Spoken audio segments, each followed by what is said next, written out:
Kalau kamu harus memilih tetap bekerja tapi pelan-pelan hancur atau berhenti demi menyelamatkan diri.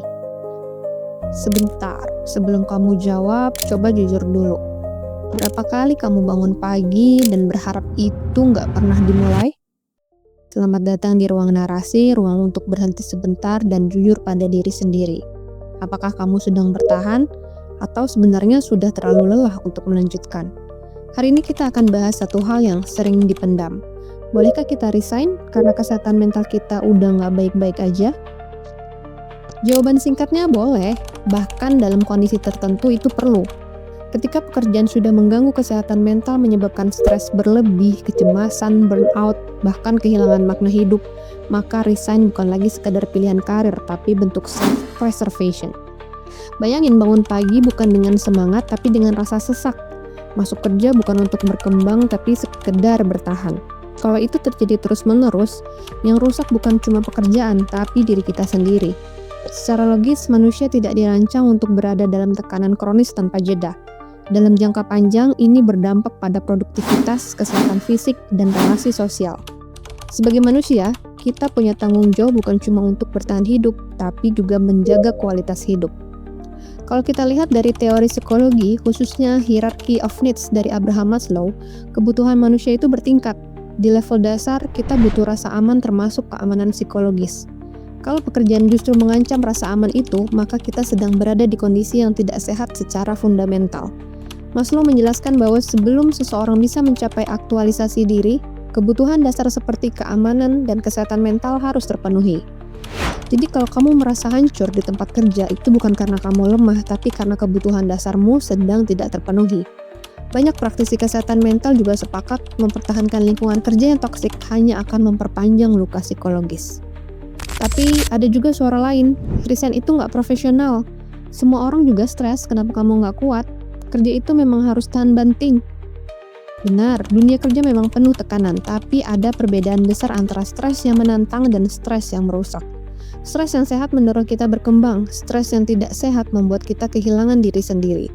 Kalau setiap hari kamu merasa cemas, kehilangan energi, bahkan mulai mempertanyakan nilai dirimu, itu bukan lagi soal tahan banting, itu tanda kamu sedang terluka. Profesionalismemu bukan berarti mengorbankan kesehatan mental, justru profesional yang baik tahu kapan harus bertahan dan kapan harus berhenti. Memaksakan diri di lingkungan yang merusak tidak membuatmu kuat, itu hanya memperpanjang kerusakan. Jadi, bolehkah kita resign karena kesehatan mental? Boleh, tapi harus dilakukan dengan kesadaran, bukan sekadar pelarian. Karena pada akhirnya yang perlu kita selamatkan bukan cuma pekerjaan, tapi diri kita sendiri. Coba berhenti sebentar, tarik nafas, dan tanya ke dalam diri. Apakah aku masih bekerja dengan hati yang utuh, atau hanya dengan sisa tenaga? Apakah aku masih berkembang, atau hanya bertahan karena takut kehilangan? Apakah tempat ini mendekatkanku pada diriku yang lebih baik atau justru menjauhkan? Kadang kita terlalu sibuk memenuhi ekspektasi dunia sampai lupa mendengarkan suara diri sendiri. Padahal dalam banyak nilai spiritual, ketenangan itu bukan datang dari seberapa kuat kita bertahan, tapi dari seberapa jujur kita mengenali batas diri. Gak apa-apa kalau kamu capek, gak apa-apa kalau kamu merasa kehilangan arah. Yang berbahaya adalah ketika kamu terus memaksa diri untuk kuat di tempat yang diam-diam menghancurkanmu. Menjaga kesehatan mental bukan egois, itu adalah bentuk tanggung jawab terhadap hidup yang sudah dipercayakan ke kamu. Dan secara realistis, keputusan besar seperti resign tetap butuh kesadaran penuh, bukan emosi sesaat. Jadi sebelum melangkah, luangkan waktu untuk benar-benar pause dan refleksi. Tulis apa yang kamu rasakan, bukan yang orang lain harapkan. Bedakan antara lelah sementara dan luka yang terus berulang. Siapkan rencana finansial, lingkungan baru, dan support system. Karena bisa jadi yang kamu butuhkan bukan sekedar keluar dari pekerjaan, tapi kembali pulang ke diri sendiri.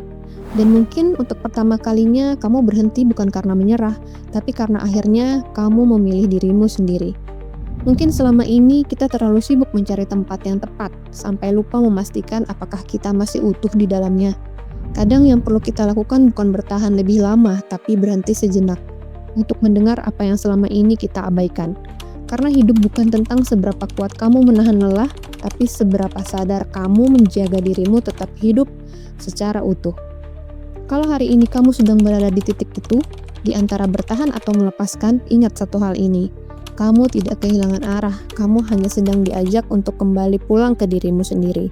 Dan mungkin keputusan paling berani dalam hidupmu bukan tentang tetap tinggal, tapi tentang memilih pergi dengan sadar, dengan tenang, dan dengan penuh kejujuran.